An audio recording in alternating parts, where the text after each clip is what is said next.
Good morning. Nasa ating pag-usapan sa ngayon ay yung ah, part 2 ng depensa ni Sara Duterte sa confidential fund issue sa kanyang impeachment.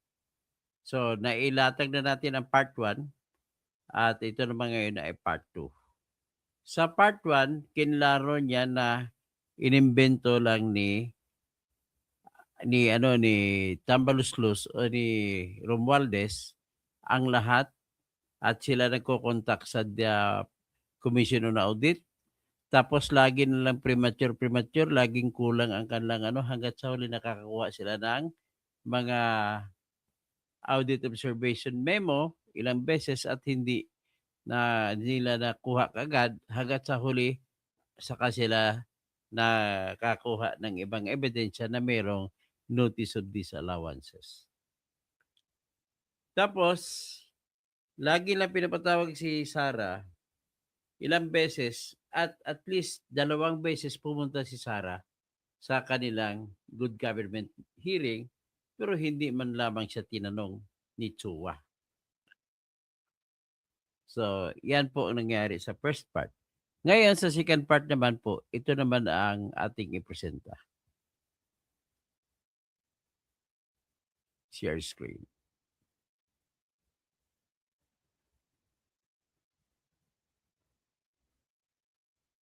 Okay.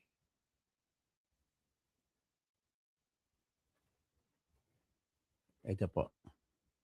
So, pakinggan na lang natin, mag-batin at mag-comment tayo. Unang-una may batas.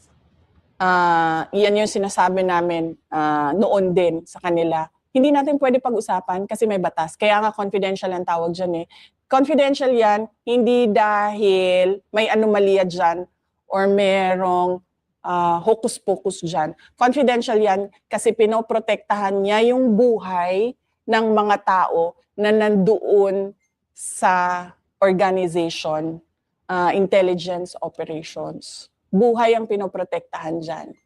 So, ibig sabihin lang ni Sara dito, ang sabi ng abogado niya, sa pagdating na daw kung magdepensa na sila sa kanilang kaso, sa hearing, ay sabihin na may batas, kumuha muna sila ng exception sa batas para buksan ang laman ng kung sino ang mga tao na may regres piatos.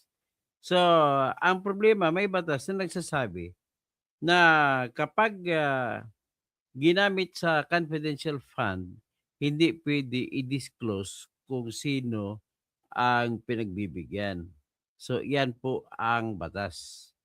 So, ngayon, ang pinaka-problema dito ay siyempre magagalit yung kalaban. Ang problema natin, yan batas. Alam nga naman kung ako naman yung namigay ng tinatawag na impormasyon, at siyempre magreklamo din ako, papatayin ako ng kasama ko na sa sindikato pag nabigay ako ng manalaman na ako nagbigay impormasyon. Ganun lang po ikasimple. So pakinggan pa natin ulit si Sara Duterte patungkol sa confidential fund. Hindi to limited VP sa anti-insurgency lang. Hindi. Kasama dito pati peace and order. Yes, oo. Broad kasi ang peace and order, 'di ba? Pero lahat ng components at problems sa issues sa peace and order kasama 'yon. Sa local, nadi-discuss nyo 'yan sa City Peace and Order Council. Pagdating naman sa region, nadi-discuss yan sa Regional City Peace and Order, Regional Peace and Order Council sa ARPO. So madami yan. Madaming issues dyan na tinatakel ang syudad at ang region. Balikan po natin yung AOM, yung pangalawang AOM. After po nun, ano po ang nangyari? At sa tingin nyo ba, ginamit ang COA against you? Ginamit ng House of Representatives. Makikita mo sa timeline, di ba? Every time nagsasalita sila, lumalabas yung AOM. Meron silang gagawin, nag-meeting with Martin Romualdez, lumabas yung pangalawang AOM. So, ginamit siya ng House of Representatives. So kailan lumabas VP yung NDA? Yung notice, yes, yung notice of disallowance, okay, so dun tayo sa ano, no? Nagsabi siya na ano, ano ba sinabi niya? Hindi, yung isa, yung pangalawa na, yung pumunta siyang Davao. Oo, mag-ingat ka. Tuturuan ka namin. Yun lang yung nakuha ko sa mumbling niya. Ibig sabihin, nung pumunta si BBM sa Davao, sinabihan niya si Sara, mag-ingat ka. Yung pasalita na kwan, na mag-ingat ka, warning, na yayari, mag-ingat ka. Parang galit na galit. Mahilig kasi siyang, makikita niyo sa footage mahilig yan lumapit sa akin at gumaganon, bumubulong. Baka naman di pumambling yun, baka ngumumuya lang siya. Oo. Actually, pareha sila, no? Kahit yung asawa niya mahilig din magbulong-bulong, ano? Napapansin mo pag, hindi ba? Pero itong dinner nyo na yan or yung inyong nung lumabas kayo, may mga pictures ba kayo dyan? O proof na nagkita talaga kayo? Malamang meron niyang mga pictures. Wala kasing media doon kaya walang public na photos. Pero maraming photos na galing sa mga private individuals na nandun sa restaurant. Kasi hindi naman pinasara yung restaurant Maraming tao doon. Pero natatandaan niyo, VP, bakit siya nando doon sa Davao? Di ba usually ang presidente, pag pupunta siya sa mga lugar, meron silang inaatinan na something. Alam mo, hindi ko talaga alam, sa totoo lang. Hindi ko alam kung bakit siya lumipad doon sa Davao. Ang akala ko ay meron siya pupuntahan, pero ang sinabi, eto, sasabihin ko sa inyo pag personal knowledge ko, pag chismis lang. Okay? Ang narinig ko, natulog siya sa bahay ni Anton Lagdameo that night. At ang narinig ko, may away sila ni asawa niya, ni Lisa. Ito yung time na wala ata si Lisa, pumunta siya abroad. Ito chismis na lang ha. Hindi ko alam kung totoo na may away sila, hindi ko alam kung totoo saan siya natulog. Okay. Na-outside of Colombo pala si BBM. Kasi nakapagtaka lang, di ba? Usually nga, pag pupunta ka sa isang lugar, Announce yan. announce at saka merong event. Pero ito, unannounced, tapos wala namang formal na, formal na dinner, parang niyaya lang po kayo, di ba? Oo, dinner lang yun. Wala po Dito siya kayong nagmambol. Wala po kayong pinag-usapan except yung bulong. Doon sa dinner, wala. Doon sa dinner, hindi kasi na ako nakikinig kay BBM kasi hindi ko, basta alam ko lang pinag-usapan yung shrimps, pinag-usapan yung rice field, yun ang maalala ko. Meron pa kasi ibang tao doon sa table hindi lang kaming dalawa Oo, so meron pang mga ibang tao doon. So, okay, so ano yun? Pagkatapos yun na tinanggal yung budget ng Office of the Vice President. Tapos, from January to July of 2024, makikita nyo merong mga spurts of impeachment na usapan. Dito yung 11 days nilustay. 11 days nilustay ni Inday Sara, ganon. Inday lustay. Kaya dito yon, paulit-ulit yon. Ito yung height ng media attack nila. PR attack nila. Tapos, July 19, 2024, nag-resign ako sa DepEd, kung maalala ninyo. Kasi, sinabi ko naman pinakialaman nila yung budget ng Department of Education, ng House of Representatives. Hanggang ngayon, di pa nasasagot yon. Kung maalala nyo, sinabi ko, chinap-chap nyo, pinaghati-hatian nyo, inattach nyo yung listahan ng mga pangalan ng mga congressman sa GAB. Hanggang ngayon, walang sumasagot doon na. Tapos, yung bang kawalan ni BBM ng sinseridad sa kung ano ba talaga ang solusyon sa problema ng bansa at yung mga promises niya na hindi niya tinupad tulad nung 20 pesos ang bigas na sinasabi ko nung sinabi niya yon, alam niyang nagsisinungaling siya. Kasi alam natin lahat na hindi pwedeng ibaba ng 20 pesos ang bigas. Kahit sinong rice farmer, rice middleman, sinong may-ari ng ektar-ektaryang palayan. Di mo kaya. Ma'am, nabanggit niyo yung pinirmahan para sa mga congressman. Ito yung parang allocation nila para Oo. sa DepEd. So, Sa ibig school. sabihin, hindi lang pala sa DPWH, hindi lang pala kung saan-saan, pati sa DepEd, pinakikialaman nila yung pera. Yung school building program, yes. Na sinasabi ko lagi, hindi pwedeng kunin ng House of Representatives ang budget ng school building program. Kasi, ikaw na congressman ka, ang prioridad mo, dahil politiko ka, ay boto. Diba? So ilalagay mo yung paaralan na yan, yung classroom na yan, kung saan ka makakakuha ng advantage sa boto. Sinasabi ko sa kanila, hindi pwede yon. Bigay nyo yan sa Department of Education, doon sa regional directors, doon sa superintendents, doon sa mga principal. Kasi sila yung nakakaalam talaga ng totohanang pangangailangan doon sa baba. Madaling salita, hindi po kayo nag-ipin, kaya medyo nag-init talaga lalo ang ulo ng mga to sa inyo. O hindi talaga. Hindi ako papayag na babuyin nila yung trabaho ng Department of Education.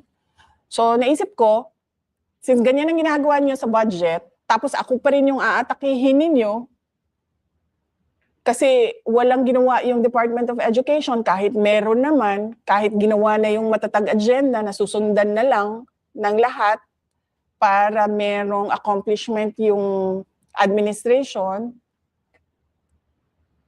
sabi ko, kayo na lang. Kayo na gumawa niyan, kayo na ang pumirma niyan. Ayaw ko pumirma.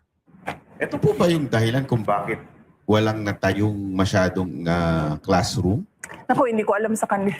Classroom naman pag-usapan. Hindi ko alam sa kanila, at saka yung pagda-download ng pera sa local government unit para sa para sa pagtayo ng mga classroom, galing sa isang politiko, congressman, ibigay mo sa isang politiko, mayor, governor, anong mangyayari doon? Boto din, 'di ba?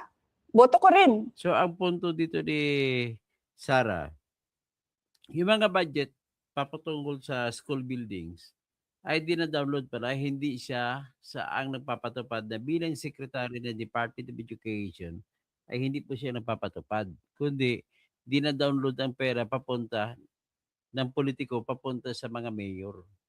So anong nangyari, 'di ba, kini-question niya si Sarah kung bakit ang baba ng napagawa ng mga school buildings. Sa totoong kwento lang, ayaw ng mga congressmen tong school buildings kasi nga kukunti lang kinikita nila. But nevertheless, ang reklamo nito, maraming mga congressman lumalapit sa kanya at ang ginawa niya, tinablan niya lang, huwag na lang magpatayo ng building kasi kinukurakot lang lamang ng mga politiko, ng mga congressman. Kaya sabi niya, dahil sa buto-buto, ito nasisira ang mga proyekto. Ang uunahin ko. Kasi politiko eh. Ang politiko naman hindi yan. Kalahati. Siguro ang politiko, sa mga kakilala ko, merong mga 100% nag-iisip ng boto lang. Meron dyan 75% nag-iisip, okay, 25 para sa kaayusan ng lugar, 75% para sa boto ko. Ganun ang mindset ng politiko. Paano ba ako makakabalik sa posisyon ko? Nung umalis ka sa Department of Education, hindi mo ba naisip na pag iniwanan ko to, magagawa na nila yung mga gusto nilang gawin? Versus kung nandito ako, mapoprotektahan ko pa yung kapakanan ng mga estudyante at saka ng mga proyekto. Totoo yan. Naisip ko yon. Sabi ko, kung aalis ako dito, hindi ko na magagawa yung tama. Ang problema kasi, the previous year, 2023, doon nila inattach yung listahan ba nila ng paano nila pinaghati-hatian yung school building program. sinubukan namin na ayusin siya sa Senate, hindi nangyari. Nagtulak kami ng natulak na ayusin siya, ibalik niyo sa DepEd, trabaho ng DepEd yan sa BICAM. Hindi nangyari. Kasi nga sabi ko, pagdating sa BICAM, wala naman tao dun eh. Si Martin Romualdez at si Zaldico lang yun. So, ito na alam kong mali. Noong 2023, hindi pwede yan. Nagsabi na ako sa USEC ko. Sabi ko, hindi pwede yan. Sabi niya, kung ma-hostage yung budget, sabi niya, lahat ng projects, madidelay. So sabi ko, okay, sige. Pagdating ng July 2024, hindi na ako pumayag. Ayoko na pumirma ng mali. Kasi ganun na naman, tinanong ko sabi ko, ganun ba yung gagawin last year, gagawin din ngayon? Sabi, oo daw. Hindi na. Wag na. Kasi, pipirma ka doon, alam mong mali Ayoko. Ang ano ko lang doon, ang dilemma ko lang doon is, alam kong itutuloy yung impeachment kung aalis ako. Kasi ang naghahawak lang ng pagtigil ng impeachment noon ay yung posisyon ko sa cabinet, yung pagiging cabinet secretary ko. Tumitira sila, pero hindi nila magawang ituloy yun. Kasi nakaupo, parang tanga naman kasi, di ba? Kung ang president ka, inaatake yung DepEd secretary mo, tapos biglang may impeachment sa DepEd secretary mo. So, hindi mangyayari na merong impeachment. So, ibig sabihin, bago pala ito nag-impeachment, alam na ni Sara na magkaroon ng impeachment. At parang binigyan pa niya ng pagkakataon na makapagsampa ng impeachment kasi ang ginawa niya, nag-resign siya. Kasi nga, sabi niya, nakakapigil lang sa impeachment ay yung dahil sa siya pa ang Secretary ng Education. Alam ko na matutuloy siya pag alis ko sa Department of Education. Kaya, at peace ako nung dumating yung mga impeachment. Kasi, napagdesisyonan ko na yun Sabi ko, alis ako dito, matutuloy yung impeachment. Okay, sige. Mas gugustuhin ko pa At talagang hinamon niya na talaga. Hinarap niya talaga yung impeachment. na ipaglaban ko yung impeachment kesa pumirma ako ng mali. So yun yung July 19 yon, 2024. Tapos kung makikita nyo, August 27, 2024, lumabas ang disallowance ng Commission on Audit. AOM, nasa ano pa ako noon? Admin.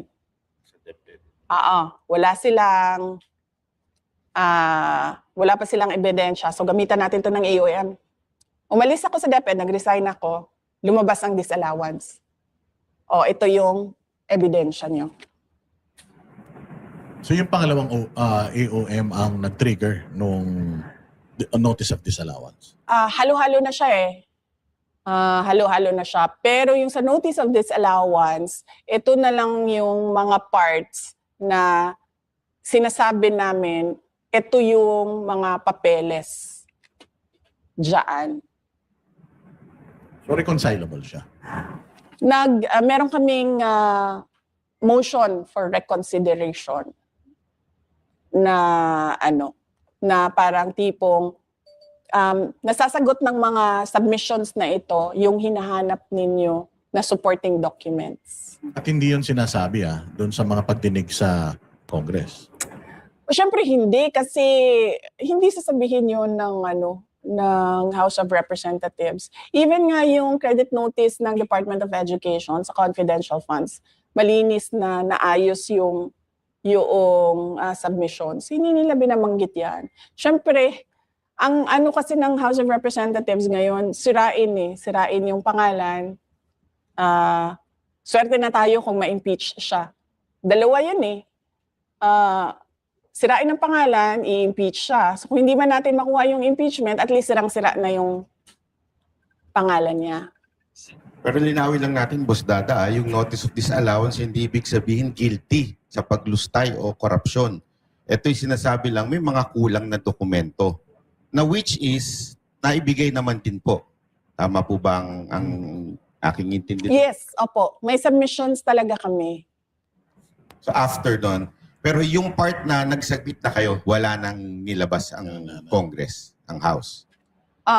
Pagkatapos ng disallowance, wala nang sumunod. Pero meron kaming expectations na merong susunod. Kasi hindi naman sila titigil eh. Inaantay ko nga sila na tumigil na ba? Kasi paulit-ulit na ako nagsabi, hindi ako yung problema ng bayan. Ang problema ng bayan, korupsyon, kahirapan, kriminalidad, illegal na droga. Madami pang iba, kagutuman. Pero kayo po ang problema ni Martin. Ako ang problema ng makabayan, ng administrasyon ni BBM, ng asawa ni BBM mismo, ng anak ni BBM. Yan yung sinasabi ng taong bayan ngayon, 'di ba? Bakit tayo nakatutok sa paghabol kay Inday Sara? Ito ang listahan ng problema ng bayan. Hindi po ba nakabag si BBM nung bumulong na I'll take care of you, narinig nung asawa? Oo. Di ba? Kasi yung sumunod na, iba na eh. Tuturuan na siya kung paano magsinungaling. Oo. Tuturuan lang siya. Tuturuan na. Tuturuan ka namin. Hindi ko alam kung anong ituturo at sino si namin. Sino sila. Hindi ko naintindihan yun na part. Pero naintindihan ko yung mag-ingat ka. Kasi pag sinabihan ka ng tao na mag-ingat ka, hindi yung ingat, bye-bye, ingat, hindi ganun eh. Mag-ingat ka. So pag sinabing ganun, ibig sabihin, may alam siya. Ba't hindi mo pinaulit sa kanya yung hindi mo naintindihan? Ay, hindi ba? Pag may sinabi sa'yo, hindi mo naintindihan, ano yun? Hindi mo ba? O Hindi ko siya ginanon. Hindi ko siya, ano yun? Hindi. Nakikinig lang ako sa bulong niya. Kung makikita niyo yan sa footage, nakikinig lang ako sa bulong niya. Hindi ko nga alam bakit nagbubulong eh. May timeline nga yun eh. Yung una, di ba, take care? O, tapos, na-outside ako lang po siya. Kaya sila nag-meeting ni ma'am sa, kumain sa Davao. Tapos doon na siya, mag-ingat ka. Tuturuan kami. Mag-ingat siya sa asawa. Ano pa yung ibang mga instances na binubulungan kanya na hindi mo naiintindihan? Yung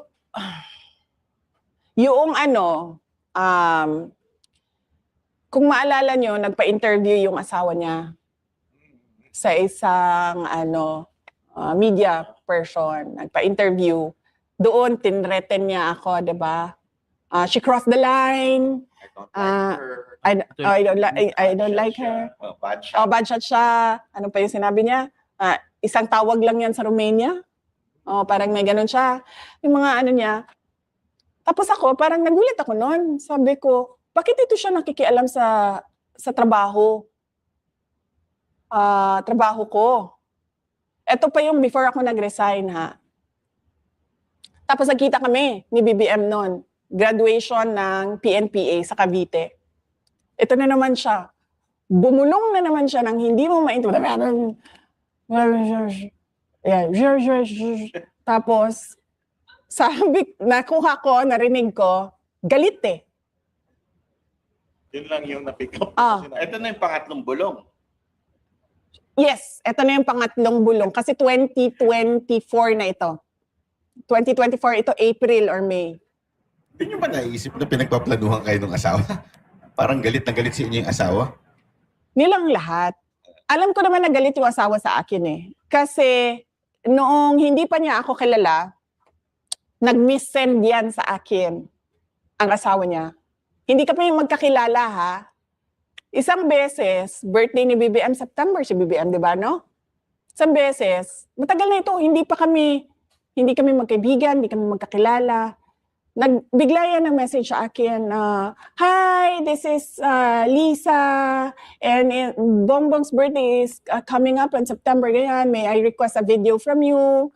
It would really cheer him up, ganyan. Sabi ko, naisip ko pa, okay, sige, BBM, Marcos, o sige, nagpadala ako ng happy birthday message. September yon. Mga January, siguro nandun na yung pangalan ko sa mga January, siguro 2021, kung tama ako ha, January 21, nandun na siguro yung number ko. Siguro, madaling araw alas 2 ng madaling araw. Tapos, biglang feel na feel. Tapos merong link siya na pinadala sa YouTube. So binasa ko. Sabi ko, alas 2 ng madaling araw, Lisa Marcos, feel na feel. Tapos may YouTube link. So sabi ko, hack ba ito? O lasing ba ito? Tapos naisip ko, baka lasing to kasi alas 2 ng madaling araw eh. Diba? So inopen ko. Pag open ko ng link, speech ko. Nagsispeech ako sa Tapang at Malasakit. Nung taon na nanalo si PRD, tapos binuo namin yung Tapang at Malasakit. Speech ko yun doon sa BGC, sa Marquee Events Hall. Tapos hindi ko siya sinagot. Kasi alam kong missend siya. Di ba? Kasi hindi naman tayo magkaibigan eh. Hindi tayo magkakilala. Tapos sasabihin mo, feel na feel. Tapos link, sabi ko. Itong ano na ito, so hindi ko na pinansin. Tapos mga 1-2 days after, chinek ko yung kanyang message. Dinilit niya. 2. So sabi ko, tama nga. Ano ito? Missend. Wala siguro sa tamang pag-iisip na. So nagkamisend. Oo. So sabi ko, tama nga. So screen recap ko yun. Ganyan. Pinapakita ko yun sa mga kaibigan ko. Tingnan nyo, oh. May galit sa akin to. Ganyan. So alam ko na yun. Alam ko na yun na hindi niya ako gusto. Kahit nung kampanya man, lahat naman ng malapit sa circle nila. Kasi unity may, diba? So pag nagkukwento sa akin, sabi niya, uy, tinatrash talk ka nung asawa. Sabi ko, oo nga eh. Sabi ko, pero wala naman silang ikaka-insecure sa akin eh. Tumakbo na nga akong vice president eh. Tumutulong na nga ako sa bayan, sa kanila. Nagsilo siguro si Lisa Marcos. Grabe, no? Hindi, alam niyo ba, kaya siguro baka isipin Totoo lang, mas maganda naman di hamak si Sarah kaysa kay Lisa. Pinoy ba dahil lang sa asawa? Tinatanong natin to para malaman natin kung sino yung nasa likod talaga ng impeachment. Dahil, malay mo, baka kasama pati sa Totoo lang, mas maganda pa Sarah kaysa kay Ann Cortez eh. pagplano yung asawa at si Martin dahil sila po ay magkamag-anak. Posible Tsaka kaya. nag-stem to, malayo pa yung election, 2021, may mga ganitong instances na eh. So, talagang ginamit lang si VP, para sa akin parang ginamit lang talaga si VP para makaposisyon sila, and then, eventually, yun talaga plano nila. Kasi sa mga timeline na sinasabi ni Madam, makikita mo talaga eh. Tapos makikita mo kung sino yung mga inactivate nila para gawin ito. Hindi nila kayang gawin on their own eh. So, inactivate nila yung may galit sa inyo, which is Makabayan, di ba? Oo. Nagsama-sama sila. Tsaka yung dilaw. Yung mga yellow. Yellow-pink. Ano bang dyan? Isa lang naman yan sila, di ba? Yellow tsaka pink. Oh. Yellow tsaka red, pinaghalo. Naging pink. Oh, yung mga yellow-pink. Yan din yon. Kasi sa kanila yung nanggagaling yung brat, galing yan sa yellow. Siraulo, galing yan sa yellow. Lustay, galing yan sa yellow. Yung narrative na ganyan, malalaman mo kung kanino siya galing. Kasi makikita mo saan siya lumalabas sa internet eh. So galing siya sa so ano yan? Makabayan. Delikado mga yelo, tinatandaan kayo ni Sarah. Makapig, delikado kayo. Ako manalo to, delikado kayo, nako. Yan. BBM, administration, tapos Kalkulita ang vice, nako. pink, yellow, red. Dumadami yung kulay nila eh. Pink, yellow, red eh. So yes, pink, yellow, red. Tapos meron pa yung isa eh. So, 4. May dalawang pinupukol sa inyo pagdating. Ay, actually 5. 5 yan. May dalawa pong pinupukol sa inyo pagdating sa issue na impeachment. One, yung paglustay. Ipaliwanag nyo po ba yung 11 days na ginastos nyo? At pangalawa, yung Maria Piatos ba yun? Mary Grace Mary Piatos. Grace Piatos. Yun yung dalawang paulit-ulit nilang inuulit na Oo. binabanggit. Ano pong nasa likod nung 11 days? Oo. Normal yan sa lahat ng opisina ng gobyerno na nagbabayad ka.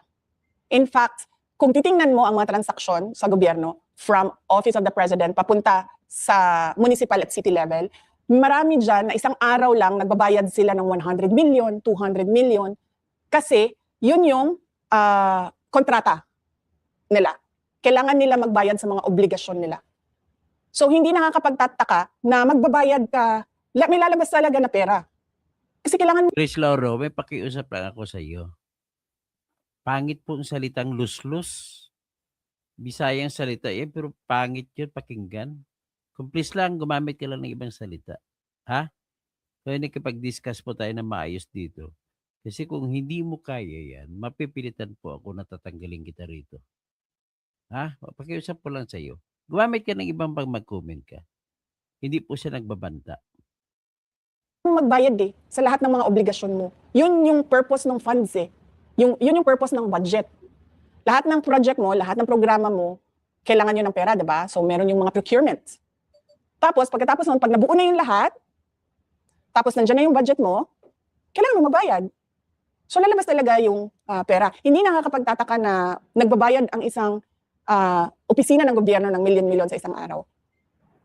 Pero hindi ho ba kayo napaisip na late na nila ni-release yung budget nyo nun? Kasi 11 days na lang bago mag-New Year. Oh, hindi nyo naisip na baka patibong to. Merong nagsasabi na ganyan, na patibong ito. Pero ako good faith ako lagi sa trabaho eh. August pa lang, kasi July, binubuo namin yung satellite offices. Kasi sa gobyerno, di ba, parang tipong limited lagi yung budget. Sa lahat ng opisina ng gobyerno, limited lagi yung budget. Lalong-lalo na sa amin, sa Office of the Vice President. Tapos yung trabaho namin, wide range yun. Pero tumutok kami sa good governance and poverty alleviation. Kasi yun talaga yung problema ng bayan natin. Alam mo, naghihirap na tayo noon, ilang years, siguro mga 10, 20 years. Hanggang ngayon, makikita mo sa economic indicators natin at yung position natin dito sa ASEAN region, makikita mo na nasa baba tayo in terms of economic performance. So ikaw, itatarget mo yung projects mo. Pakiusap lang ulit, pero wag mo na sabihin na luslus kasi Bisaya ako. Alam ko masama po yun na tawag na luslus. Okay? Pakiusap lang yan sa iyo, Mr. Sino man ka, pangalan mo. Hindi ko maintindihan kung tao ka o hindi. Pakiusap lang po, ha? Okay. Saan ba dito saan ba dito maraming mahihirap? Saan ba dito maraming nare-recruit sa insurgency? Saan dito ang merong reports ng terrorism? Saan dito ang merong reports ng violent extremism? Saan dito ang illegal na droga? Saan dito ang mga scammer? Saan dito ang mga rapists? Saan dito ang may reports ng child abuse, trafficking? Hindi mo makukuha lahat yan kung hindi ka bibili ng impormasyon. Tapos hindi mo matatarget yan sa project mo, yung intervention mo ng gobyerno, kung hindi mo alam sino ang tutumbukin mo ng project mo. Kunwari, sa amin, meron kaming Magnegosyo Taday, livelihood assistance program, entrepreneurship program. Paano namin malalaman kung sino yung tuturuan namin ng entrepreneurship doon sa kadami-daming tao sa isang lugar kung hindi namin alam sino doon ang tinatarget ng pagtutulak ng illegal na droga? Kung sino doon ang tinatarget na i-recruit para maging NPA? So kailangan namin yon, yung impormasyon na yon para, yan yun, ito yung sinusolve natin dyan. O dito, ito, terrorism, sige, lagyan nyo ng programa ng gobyerno dyan para hindi nadadala yung tao sa illegal. Ganun yun. Ganun dapat magtrabaho kapag kulang ang resources mo. Specific targets talaga dapat yan. Hindi ka pwedeng, sige, itapon nyo yan dyan. O kahit saan, maglagay tayo dito kahit saan na projects. Pwede yan kapag marami kang pera. Pero kapag limited ang budget mo, kailangan targeted yung beneficiaries mo. Yan din po ba yung pinaggamitan ng confidential funds? Ang confidential funds, marami kaming pinaggamitan. Related siya lahat sa national security. Mga threats to education, threats to mga children, ang criminality, insurgency, violent extremism. Alam niyo yung nagpapasabog ng bomba, yung mga ganon. Dahil sa kanilang ideolohiya, ganyan. Merong recruitment sa ganyan. Tapos, terrorism. So, madaming mga threat sa national security natin na kailangan yung project natin sumasagot doon. At hindi mo So, ibig sabihin, nagkakwento siya ng mga pagkakagastusan. Although wala pa siyang direktang sagot, paano naubos in 11 days? Ang aking hinuha, bago mag-11 days, magsimula 11 days, marami na sila mga project. So, nang lumabas yung pera, saka na pinamimigay. So, ganun po ang kwan. Ibig sabihin po, nakaset up na po lahat yun. Anyway, yung araw ay ng taon para sa budget ay nagsimula pa noong June 30, 2022. 2022 yan eh.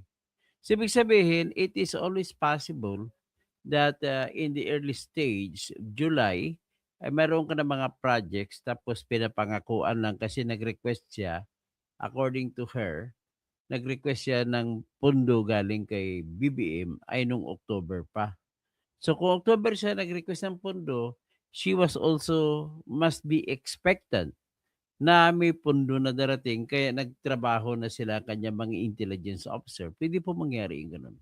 Hindi ko sinasabi na iyan ang ginawa niya, pero it is possible that it was the thing that happened. So, parang pinangako lang muna ang pera na pag dumating, ito naman ang problema kay Bongbong Marcos. Bakit December 21 lang binigay ang pera? Yan po ang yan ang pakiwari ko. Gagawa doon yun kung wala kang impormasyon kung sino ang highly vulnerable sa problema na yon. Si Mary Grace Piatos po ba ay totoong pangalan ng isang tao? Si Mary Grace Piatos ay masasagot doon sa impeachment trial. Ayaw siya pag-usapan ng defense team kasi binuo na nila yung defense sa confidential funds. So ang pinayagan lang sa akin na ikwento ay yung timeline at ipakita sa mga tao paano ba nag-develop itong impeachment kay Inday Sara. Yung Mary Grace Piatos at iba-iba pang nilang sinasabi, nandito din yun sa timeline natin, makikita ninyo, ay may sagot. Pero gusto ng mga abogado sumagot doon sa tamang venue dahil confidential funds protektado ng batas. Hindi ka basta-bastang, kasi nga sinasabi ko kanina sa discussion, ang confidential funds pinoprotektahan niya ang national security natin at yung buhay ng mga tao na merong impormasyon na makakasira ng seguridad ng bansa. So hindi po sa ayaw niyong sagutin ito, ngunit dahil may batas na hindi pwedeng sagutin ang laman ng confidential. Yes, may batas. In fact, madami sa kanila sa House of Representatives ang nag-violate nung batas na yon. And mako-compromise, VP, yung operations kapag inilabas tong information na ito. Hindi lang yung operations, pero mako-compromise yung security sector ng gobyerno natin. Kasi mag-i-explain kami kung paano nag-ooperate ang intelligence operation ng gobyerno. Makikita ng NPA, makikita ng makabayan, kaya takot ang makabayan sa confidential funds kasi alam nila na ginagamit yon para bumili ng impormasyon kung paano ginagawa yung recruitment, paano umaakyat sa bundok yung mga bata, mga ganun. Natatakot silang mabuking. Pag sinabi ko umakit sa bundok, nagiging NPA. Oo. Tsaka parang kaya nila gustong malaman yung kung saan napupunta, paano ba ginagamit, para malaman nila yung galawan, strategy ng gobyerno, paano nag-gather ng intel sa kanila, and paano sila ino-operate. Para ibahin na nila. Mhm. Oo. So delikado yun para dun sa mga taong nagbibenta ng mga information. Kasi itong mga binibilan nyo ng information na to, nasa loob sila mismo ng organisasyon na yun. Oo, kasi, tulad ko, magkasama tayo, diba? So, pare-pareho yung alam natin na impormasyon. So, bakit ko pa pabibilhin yung impormasyon mo? Alam ko na yun diba? Kanino ba ang impormasyon na hindi ko alam? Doon sa mga illegal. Doon sa kalaban, kumbaga. Diba? So, doon ka bibili sa loob. Or, doon sa mga nakapalibot sa kanila. Na hindi man directly involved, pero may alam sa kung ano yung ginagawa nila. Hindi ka bibili ng impormasyon na alam mo na. Ang bibilhin mo na impormasyon dyan, yung hindi mo alam na nandun sa loob. Kasi paano mo ba sila mahuli? Paano mo ba matarget yung project mo kung hindi mo alam anong ginagawa noong kalaban? The enemies of the state. Talagang kailangan talaga protektahan yung mga information na yan. Sobrang critical pala talaga. Oo, sabi ko nga, pag nagsimulang mag-explain, makikita ang galawan ng law enforcement agencies. Makikita yung galawan nila. Ayun, so VP, bumalik tayo dun sa timeline. Nasaan na tayo sa timeline? Oh, yes. So, August 27, 2024, dito na lumabas yung disallowance. After na ito na nag-resign ako, expected na ito kasi gugulong na yung impeachment, diba? Tapos, September 1, 2024, merong member ng House of Representatives nagsabi na, uy, sinubukang isuppress or itago nung Office of the Vice President yung information sa confidential funds. Hindi namin sinusuppress. Nire-remind lang namin ang Commission on Audit na may batas dyan sa confidential funds. At hindi basta-bastang pinag-uusapan yan. Dahil buhay ng mga tao ang pinoprotektahan. Yun lang ang sinabi namin. Wala lang. VP, yun yung reason bakit kinontempt nila si... Alam mo yung binibira nila si Sara at kinontempt nila si Zulaika Lopez. Dahil sumulat si Zulaika Lopez na Chief of Staff ni Vice President sa CUA na huwag kayong basta-basta magbigay kasi buhay ng tao nakataya dyan. Tapos ang dating naman doon sa Good Government Committee nila ni Joel Chua ay kinontempt nila at pinakulong nila si Zulaika Lopez dahil sa ganung issue. So ibig sabihin, lumalabas na dito na walang katwiran si Joel Chua para magpakulong kay Zulaika Lopez. Okay? At least naintindihan na natin ngayon. Yung inyong Chief of Staff, Yes, kinontempt nila si Attorney Lopez dahil doon sa pag-resign ni Gloria Mercado sa Department of Education na sinabi ko sa kanila, wala namang pagbabasihan nung sumunod na hearing, sinabi ko sa kanila, wala namang pagbabasihan yung pagpaparesign nyo kasi ang tumatanggap ng resignation ng undersecretary ng lahat ng ahensya ng gobyerno ay president. Kasi ang appointing authority ng lahat ng USEC ay president. At hindi alam yun ng mga members of the House of Representatives. Dahil nung sinabi ko yon, natulala silang lahat. So sabi ko nga, di ba? Sabi ko, di dapat ang kinontempt nyo si BBM kung, kasi siya yung tumanggap ng Office of the President, yung tumanggap ng resignation eh. Hindi si Attorney Lopez. So, Mayroon ako nagsasabihin na to. Papansinin ko na sino to si Vilma Hapon. Sabi mo, no more time of talking, sinungaling at twisted, basta didiis. Nag-generalize ka, Vilma Hapon? O didiis na ako ngayon? Ganun ba ako? Ganun style lahat? So, masyado ka pong, tawag nito, discriminating po kayo. Ano po kayo ay pwede nating matawag na ano ka, tribalistic, no? Or binamaliit mong ibang Pilipino na feeling mo ikaw lang Vilma Hapon ang magaling. Are you bright enough? Are you intelligent enough? Kung pwede lang, huwag kayo mag-generalize, sabihin nyo. Basta didiis sinungaling, basta didiis ganong style. Mali po yun. Iba-ibang tao. Kasi ikaw, halimbawa, BBM ka. Sa tawagin kita, basta BBM, kagaya mo Vilma Hapon, Kawatan. Pwede ka ba yun? Hindi ba? Di ba? Hindi pwede. Kaya nga, pangit yun. Mga didiis hindi adik. At least yan, ang hindi didiis sa adik, pwede ba yun? Di ba? Huwag tayo mag-ganon-ganon. Huwag tayo mag-generalize. Makinig po kayo na maayos. nga silang lahat kasi hindi nila alam yon. Well, that goes to show kung anong klaseng mga members of the House of Representatives ang binoboto natin. Hindi nila alam kung sino ang mga appointing authority. Tapos, September 1 yon. Nung buong September at October, makikita mo na, eto na, yung mga words na ginagamit nila para ipalabas na may katiwalian. September 18, isang congressman nagsabi, misuse of confidential funds. Sa October 17, where did the 15 million go? Yan na. House flags, safe houses. Tapos makikita mo na, Sara needs psychological assessment. Tapos, ano sabi ko dito? Hindi kasi kayo nakakita pa ng tao na lumaban eh. Yung, wala akong pakialam kung ikakasira ko. Basta tatayuan ko yung tama. Hindi pa sila nakakita ng ganun eh. Kasi napapansin ko dyan sa loob ng House of Representatives, lahat yan, areglo. Unang-una, tatakutin ka. Pag hindi ka natakot, bibilhin ka. O di. Unang-una, bibilhin ka muna. Pag hindi ka nabili, tatakutin ka. Pag hindi ka natakot, kakasuhan ka. Ganyan yung trabaho or mga pangyayari between politicians. So makikita mo dito, October yan.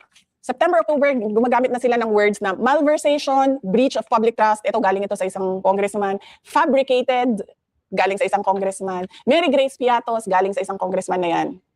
Covering up, yan, galing sa isang congressman yan. Discrepancies, galing na yan sa isang congressman. Kung napapansin mo lahat, galing sa members ng House of Representatives na gumagawa ng in aid of legislation kuno. Na kung titingnan mo naman, in aid of legislation ito sa confidential funds, pero bakit Office of the Vice President lang? Bakit yung billion-billion na confidential funds ng Office of the President hindi tinitingnan? Yung AFP na confidential funds, yung DND, lahat ng merong confidential funds, bakit hindi pinapatawag? Bakit OVP lang? Kasi it's a fishing expedition for evidence na hindi nila makuha saan man. Kaya kailangan nila gamitin yung power noong Committee on Good Governance. Gusto talaga nila kasi sumusunod sila sa utos ni Romualdez. At gusto ni Romualdez yung Martin Romualdez for President movement. So yan po ang dahilan kung bakit ikaw ang tinitira. Wala nang ibang dahilan. Bakit? Siyempre, ang pinsang buo niya, si BBM ay 4,625,000,000 ang confidential fund. Pero hindi siya nag-uungkat. Ang confidential fund ni Romualdez umabot mahigit 10 billion. Bakit hindi niya inungkat sarili niyang confidential fund? Ang dami yun sa AFP. Bakit ayaw? Yung kay Remulla sa Department of Justice, meron din. Sigurado kung Supreme Court tsaka Ombudsman, meron din confidential fund. So, makikita mo ang discrimination or selective confidential fund ang nangyayari. So makikita mo, may mga words na sila, di ba? Nung Naging pinatawag kayo doon, VP, sa Committee on Good Governance, yun yung hindi kayo sumumpa eh. Yung una. Yun yung Oo. una, no? Hindi kayo sumumpa kasi nga resource person kayo. Oo. Sabi ninyo na witness lang yung Oo. sumusumpa. So nung nakita nyo na parang kayo lang yung inimbita ron, did you question yung good governance na bakit kami lang? Hindi ko na kinasyon dahil alam ko naman na tinarget na kami. Kasi doon sa opening statement ko, sinabi ko na doon na you are going after me because you do not have evidence of wrongdoing. Kaya binuksan niyo itong hearing na ito. Sinubukan nila doon sa budget hearing na hindi nila nakuha, diba? Kasi unang-una sabi ko, wala naman kaming nire-request na confidential funds, so bakit kayo magtatanong about confidential funds? Pangalawa, hindi pwede pag-usapan ito dito. Diba? Ayaw ko magkaroon ng kaso. At ayaw ko ibulgar kung paano gumalaw ang law enforcement agencies at mga intelligence operations ng gobyerno. So, yun yung makikita nyo, September, October, November, dito na naglabasan. Malversation, breach of public trust, discrepancies. Ito na yung words leading to an impeachment. Kung makita nyo, biglang natigil yung kanilang House hearing, diba? Nakita nyo? Nung kinulong nila si Attorney Lopez, tapos na-hospital si Attorney Lopez, tinawag nila si Gina Acosta. Nag-collapse, nag-unconscious si Gina Acosta. Pagkatapos nun, wala ng hearing. Tumiretso na sila doon sa paninira nila naman. Sabi ng PSA, ito walang mga birth records. Ganyan. Yan na yung kanila. Hindi mga totoong tao ito. Palibhasa kasi wala silang alam sa kung ano yung trabaho ng gobyerno. Kasi ang ginagawa lang nila dyan sa loob ng House of Representatives, manira ng pangalan. So, yun. Hindi po yan. Tapos, sumunod nun sa timeline, Di Pascual. yung mga impeachment na. Yung nagkagulo, nagrumble nila na filing ng impeachment. Alam nyo, kaya umabot yun sa ilan? Tatlo, di ba? Kayo na nagdududa, nagsasabi na kasinungalingan sinasabi rito, wala po kayong ebidensya na magsabi na kasinungalingan ang sinasabi ni Sara. To the contrary, sa kabilang banda, mahalata nyo, tuloy-tuloy ang kwento. Kapag ang tao po ay tuloy-tuloy nagkwento, siya ay nagsasabi ng totoo. Pero kung marami pang beses mag-isip, nakatingala, para kung ano sunod sabihin, yan po ang sinungaling. Tanda. Pero ito tuloy-tuloy na kwento. Pasensya na kayo. Ako kasi po, sanay po ako na trial lawyer. Sa loob ng korte, alam ko yung testigo na nagsisinungaling, alam kong hindi nagsisinungaling. Pasensya na po kayo. Kaya magiging fair naman kayo kung mag-conclude kayo. Maghanap tayo ng ebidensya bakit nyo nasabi na kasinungalingan na spadi-wadi sa Saldi Pascual. Gano'n lang mga pakiusap ko sa inyo. Kasi yung unang sinulat, basura. Basura siya. Wala siya at all any leg to stand on in any court. Yung sumunod na sinulat, basura pa rin. Yung pangatlong sinulat, yun yung kinorek na nila lahat. Basahin ninyo, yung tatlo? Actually, apat. Pang-apat yung lumusot. Yes, apat, no? Oo. Kung babasahin ninyo, yung mga una, pangalawa, pangatlo, basura sila lahat. Hindi ko alam kung sino nagsulat. Gusto ko sabihin sa kanya, i-recruit mo ako magsusulat niyan. Pinagsasabi ni Sara dito ng basura, yun yung mga impeachment na reklamo na sinulat laban sa kanya. Apat yun laban sa kanya. So, yan sa korte. Tapos, yung pang-apat, yun na yung corrected copy ng lahat. kaya pala, Kilala ko kung sino, isa sa mga abogado na sumunod. Kaya pala, ang nagdesisyon sila, ang ginamit nila na impeachment complaint, yung pang-apat, yung February 5, 2025. Kasi yun na pala corrected. Lahat ng mga nabanggit doon sa first complaint, second complaint, at third complaint ay pinag-ayos daw doon sa fourth complaint. Yun parang dahilan kung bakit yung February 5 ang pinagpipilitan nila. So at least alam na natin ngayon. Ulat noon na sinasabi ko nga kay Michael Poe, abogado ba ito? Tingnan mo naman itong sinulat niya, pero syempre, ayaw ko sila tulungan. So eto na, gumalaw na yung mga abogado, hindi pwede yan kasi nag-antay kayo na maayos nyo yung impeachment complaint. At yun yung pinasok ninyo. Ganito din naman nangyari ngayon eh. 'Di ba? 4, 2 yung pumasok. Yung pang-4 doon, yun yung gusto nila kasi yun yung sinulat ng maayos. Yung 2 dyan, basura. Yung isa dyan, hindi na nila papansinin yan. So, yun, December 2024 yun, 'di ba? Ayan, may dagdag pa sila. December, tumuloy-tuloy pa pala sila. Faked. Sino nagsasabi ng fake? Sila lang din. Yung mga members lang din ng House of Representatives. Walang ibang nagsasabi na fake yan. Sila lang. No birth records. Ano ngayon? Hindi mo alam kung paano gumalaw ang intelligence operations eh. Okay may i-call out lang ako dito. Si Michael, bago ka lang pumasok, no? Michael Pinarak. Kanina po, mga generalization basta didiis liit ang utak. Huwag naman ako, didiis po ako eh. Mas maliit pa bang utak ko sa iyo? Pakiusap lang, huwag kayo mag-generalize. Kasi didiis, nais ko lang sabihin sa inyo po, kami mga Visayan speaking, galing Mindanao, galing Visayas, na-open po kami pag makadirinig kami na minamaliit kami, na didiis liit ng utak, kaya gano'n. It's an act of discrimination towards us. At kung nakakarinig po kami ng tuwing gano'n, lalo po kami nagkagalaiti at lalo kaming bubuto kay Duterte. So, nakita nyo na kung anong dahilan kung bakit mas marami nakagusto na taga Mindanao, taga Visayas kay Duterte. Kasi minamaliit po ninyo ang mga Bisaya. Ganun po yun. At proud naman kami, tama naman sinabi po ni dating Chief Justice Lourdes Sereno na hinahangaan niya si Duterte kahit ganun yun, sapagkat si Duterte lamang po ang tumayo para magrepresenta at magbigay dangal sa mga Bisaya. Okay? Sana po ganun na ang kuwan ninyo, ang inyong iwasan na po natin ang mga tinatawag na mga generalization. Kasi pangit naman mag-generalize, di ba? Jenny Moreno, sabi niya, talunin nyo na lang si BP Sara. Anyway, pakinggan pa natin ulit. Nakikiusap lang ko sa inyo, huwag kayo mag-generalize sa mga DDS. Fund abuse. Yan. May mga ganyan na sila na words na parang binubuo na nila yung kanilang impeachment. Pagkatapos noon, meron na silang February 2025. Meron na silang kailangan imbestigahan ang disallowance.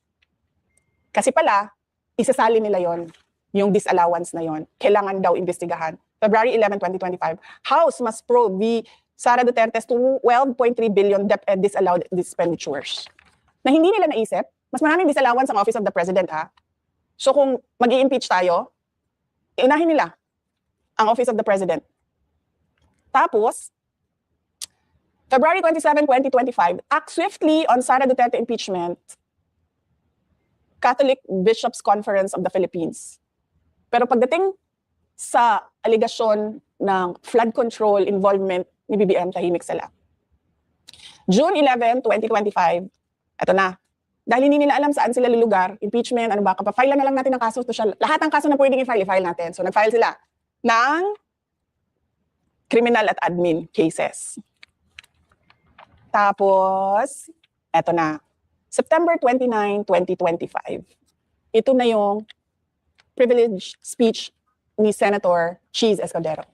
Na sinabi niya, ang mastermind, si Martin Romualdez, at ginamit ang political capital ni BBM at ang promise ng for later release funds sa mga projects para pumirma ang mga congressman.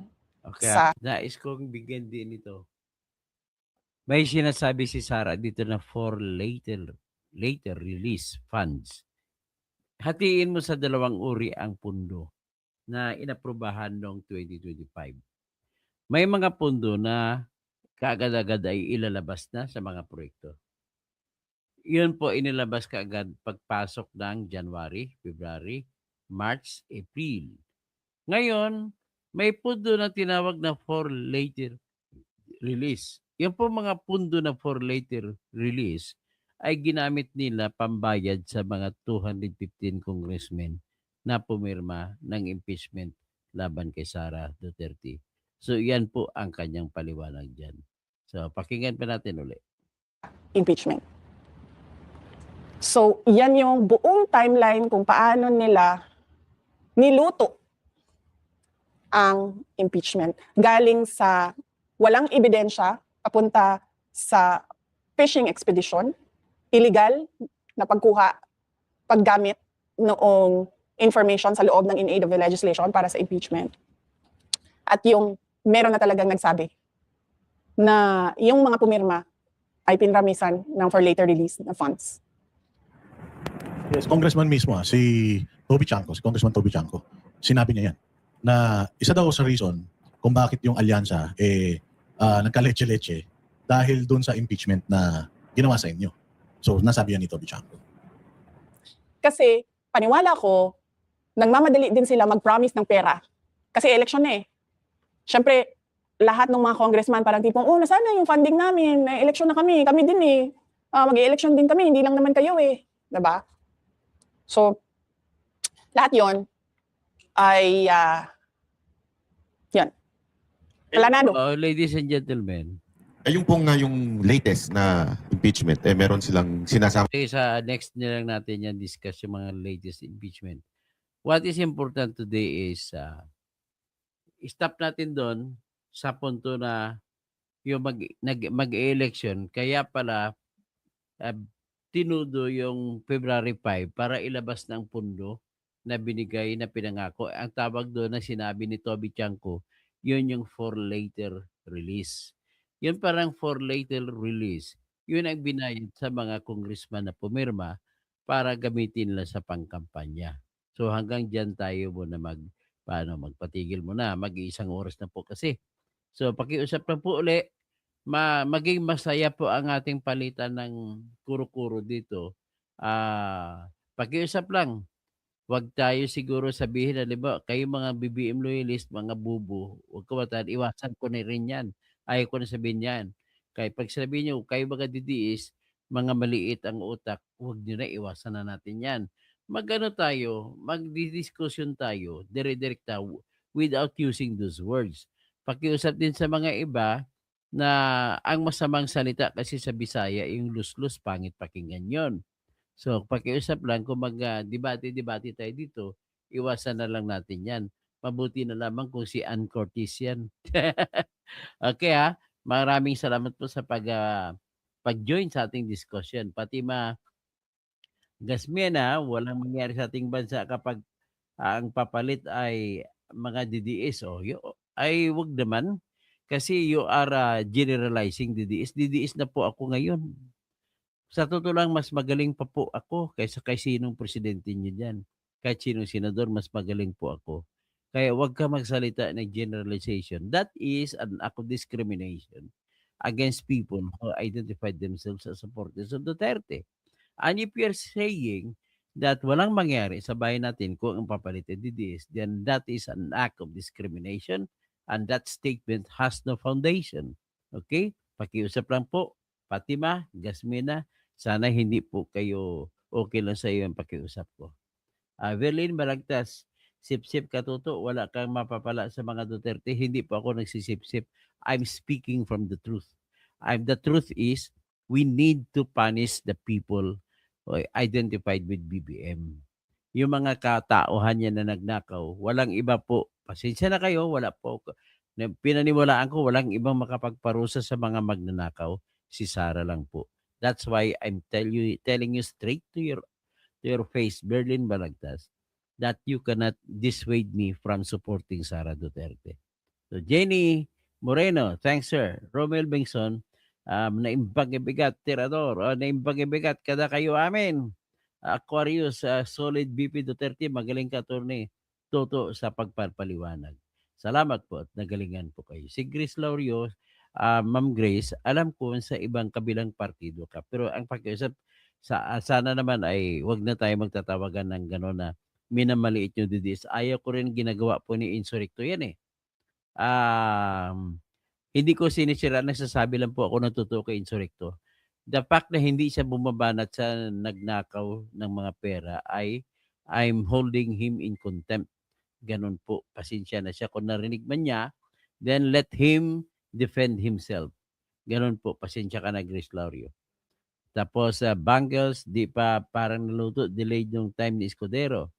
So, Berlin Balagtas, sana hunong na imong kabuang, di na nimo, oy sige, Berlin, wala ka, hindi ko kayo pinapigilan kung saan ka kakampi, but I was only requesting from you to make your criticisms decent. Mula ngayon, matuto na tayo magdi-decent. Ako rin, papangako ko sila maging decente na rin ako. Herty Bisislao Moises, magandang umaga. Philip Moreno, basta kami, buong pamilya namin, Duterte, supporter kami, attorney.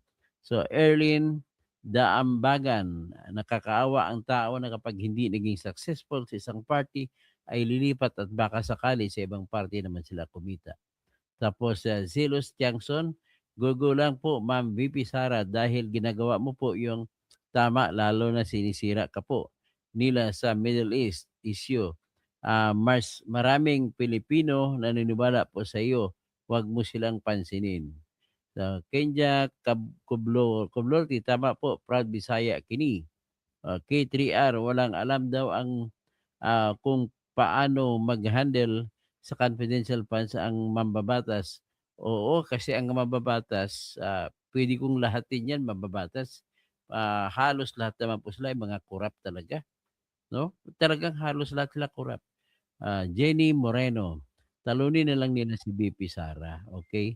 Michael Pinarok, oy basta DDS late ang utak, wag naman po yan. Pakiusap lang, wag mo na po ulitin yan ha.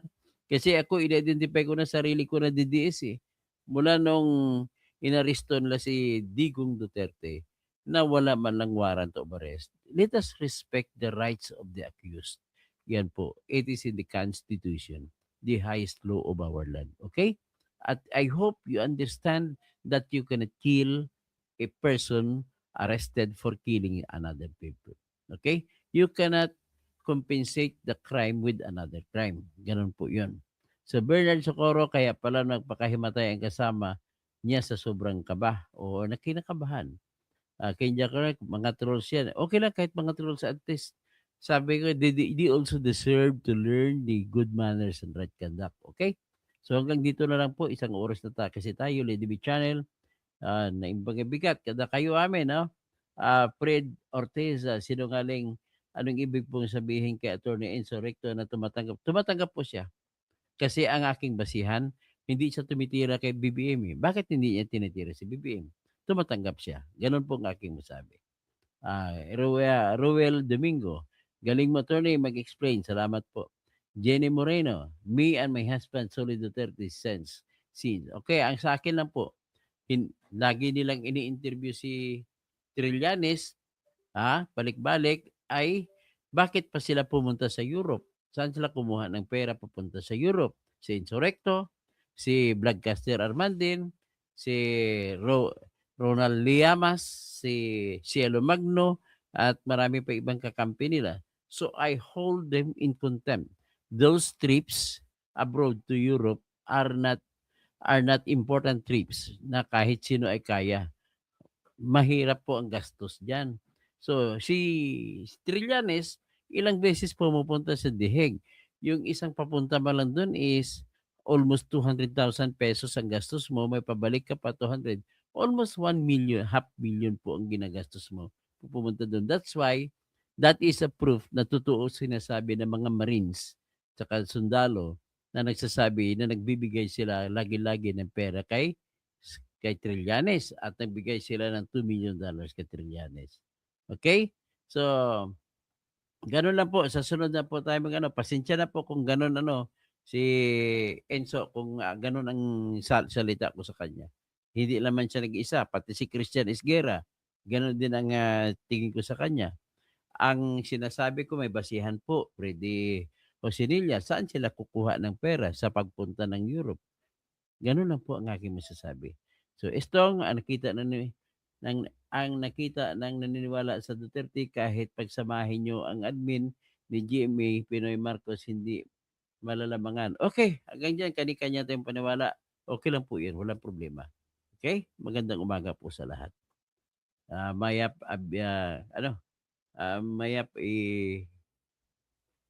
Abak, mga kabalen, magandang umaga, mga Tagalog. So maayong aga sa mga Ilonggo o maayong buntag sa mga Cebuano o mga Boholano kung asa nanggaling ang aking asawa.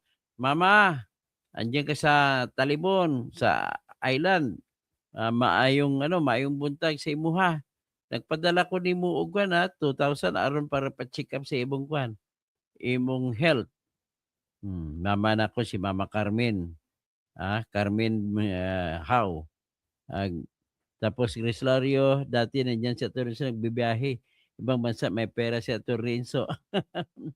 At dati bakit Pinklawan kampi ng kay Marcos? So nga, nagtataka naman ako. Bakit ang Pinklawan kumakampi kay Marcos? Binibigyan ni Marcos ng pera. Ganun lang po. Okay, salamat po.